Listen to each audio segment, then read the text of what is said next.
Right, there's been a lot of talk, obviously, about Liverpool's defence this year, and obviously I mentioned Jeremy Jackie will be joining in the summer. We don't know exactly who he will be here with at the time. Virgil will be here. Maybe Bucanate, we don't know his contract situation. We'll see what the future lies for Joe Gomez, and then Gio Leone, hopefully back in pre-season as well after his knee injury. But by all accounts, we may be expecting Liverpool to do something in defence, and some reports actually from Sky Germany over the last few days have come out, Paul, saying that Liverpool potentially could bring Jarell Quansah back even a little bit earlier than perhaps some people first anticipated. So first of all, I need to clarify this because, again, conflicting reports.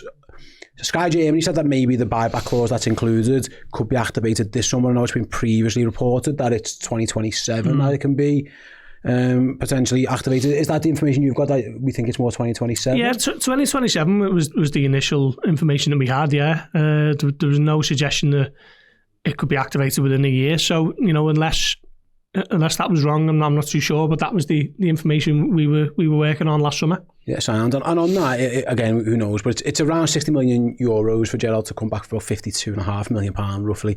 Again, it would be a move potentially that value for money wise, I don't know. Liverpool sell him, give him he goes away for a year, comes back. I think the talk was really that if he has 2 years, then you can kind of see where he's worth and where he's developed. Yeah.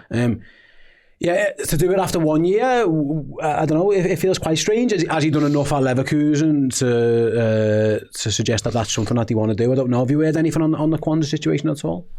No, I haven't actually, but what I would say is Liverpool have just gone and bought Jeremy Jackie, haven't they, for this summer. Now, is he going to be an Bucanate replacement? I guess at this point you have to say yes, although Liverpool are still actively trying to get that resolved. And I think we spoke a few times that you can maybe use the yardstick of Salah and Van Dijk last summer, where they get their deals in April, as maybe a cause for optimism on Konate's front. So I think Liverpool were just going to see how sort of Quansah developed. It was imperative to them that there was a buyback clause inserted into this deal, like there is with a number of players who they sell, who they feel, have big potential. I don't really think Liverpool wanted to let him go, to be honest. I think it was more a case of he had the season in the first team under Klopp and then didn't really feature much last season under Slot, but had a taste of senior football and felt that he could kick on and move to a huge club in Germany. So, if he has a couple of years in the Champions League and develops to the level that Liverpool think he can, then, Liverpool ordinarily would be looking at a player who is homegrown, who has played in the Champions League for 2 or 3 seasons, and who is, still only, what would he be, maybe 23, 24 at that stage.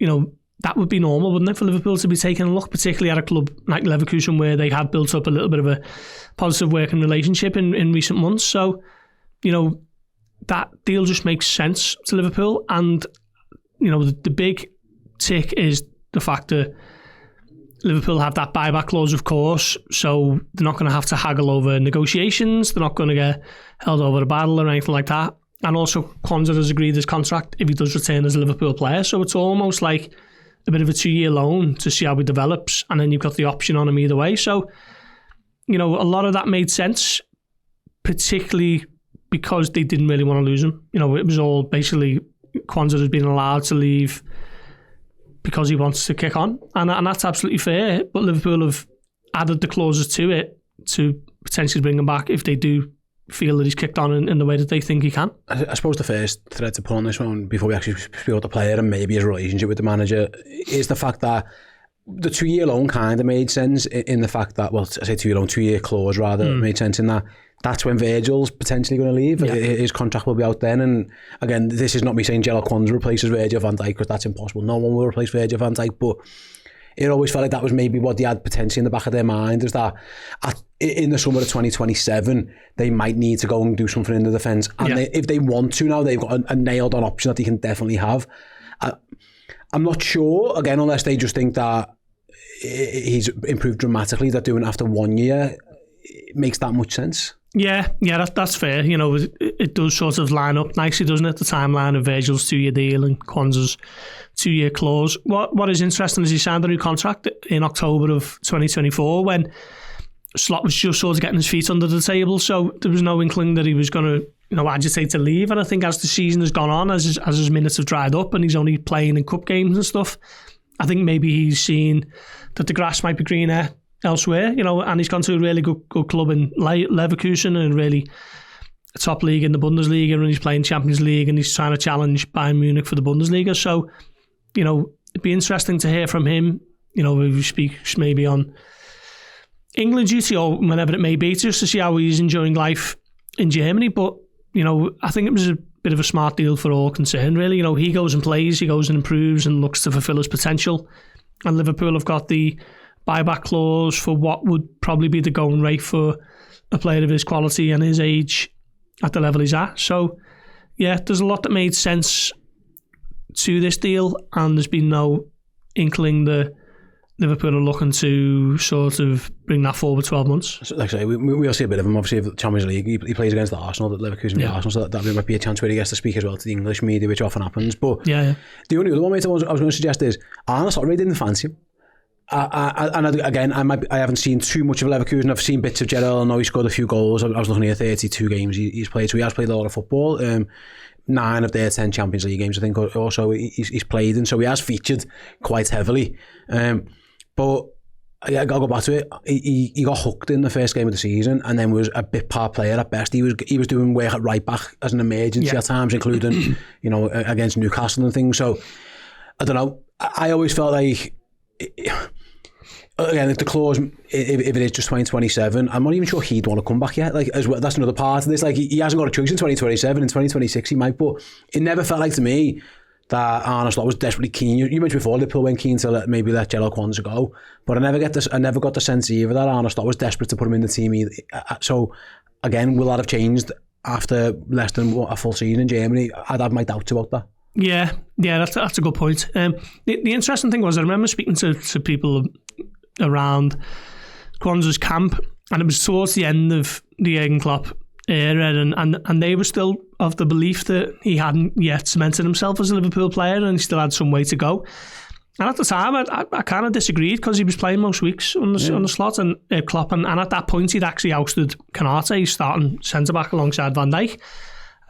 Scored the last ever goal under Jurgen. He did, yeah, of course. So, I guess, that season where he's essentially stagnated on the slot has made him realise or think that he has to be going, leaving clubs and go and play where he's going to be first choice most weeks. And you've just mentioned how many times he's played for Leverkusen there. He's certainly fulfilling that brief, isn't he, at a really good club. So I guess for him, he might feel as though it's the ends have justified the means, but it's always disappointing. I know he's not Liverpool born and bred, but he's only from Warrington, isn't he?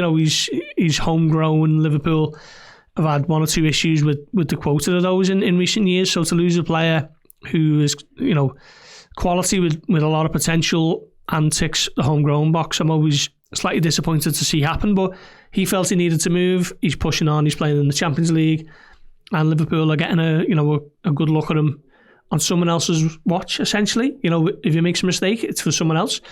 And then they can make that decision in 2027 as to whether or not they feel that he can be part of that defensive reshuffle, which, let's see if Virgil is still around at 2027. On the flip side, the only way that you could potentially make this make sense rather, is if their thinking is, well, we do want to sign him in 2027. That's always been our intention. And they get to this summer, and Ibu leaves, and they decide, Joe Gomez is now he can leave, and all of a sudden, we've seen Liverpool bring transfer windows forward before, not that much forward, but if the plan is always to go and get him in 2027 anyway, that was just nailed on. We were always going to do it, but now we think we might need 2 centre halves. Then maybe that's where it could make sense. Now again, they've got Van Dijk, they've got Leone, they've got Xhaka. Now it's whether they think just bringing one more in, or do they think they need 2, because Joe Gomez plays so many different positions. That's where it potentially could make a bit of sense. Again, they haven't got the clause, we don't think, per se, for 27, but if you went to buy Leverkusen with the same amount of money and said, we're going to get him next year anyway, do you want to do it now? I suppose that's where it could make some semblance of sense, potentially. It could, but then, a lot depends on what Liverpool have got to play with finance-wise in the summer. If they've just signed Jeremy Xhaka for 60 million and Leone is basically going to be having his first season at the club, isn't he? And, might Liverpool feel as though those funds can be used elsewhere in different positions? It's that's all hypotheticals, isn't it? But I still feel as though Liverpool will take a bit of a long-term view of this and just see how he continues to develop. And, there was a belief at Liverpool, sort of in Jurgen Klopp's final season that Quansah and Jarell Branthwaite were almost the, England's centre-back partnership for the next 10 years, and hasn't quite worked out like that yet, but they're still both really young, and Quansah, I guess, it's going to be interesting to see if he features in the England squads. Obviously, Thomas Tuchel as the manager, he will be paying a lot more attention to the Bundesliga than maybe, his predecessor might have in Gareth Southgate, so he will know what Quansah has been able to produce for Leverkusen this season. He's playing most weeks. He's at one of the biggest clubs there in the Bundesliga. So, why wouldn't he fancy himself to be in that England squad for the World Cup? And then, you get a closer look on him, don't you, on the biggest stage. And I still think he's at a really good age for Liverpool just to continue watching from afar, seeing how he develops, knowing the player as a character, knowing that the contract for him to come in on has already been agreed, and knowing what the finances would be involved if they were to get him back. Yeah, absolutely. Yeah, he was in the last England squad. I think he was involved in November. I think he made his debut under Thomas Tuchel, so he's definitely got a chance of featuring in that World Cup. So, good luck to Jarell. I'm sure there'll be more to come on him in the next, either this summer or certainly next year when Liverpool could, in theory, activate that clause. That was a clip from Journo Insight. To check out the whole show, simply download the Redmen Plus app or click the link in the description.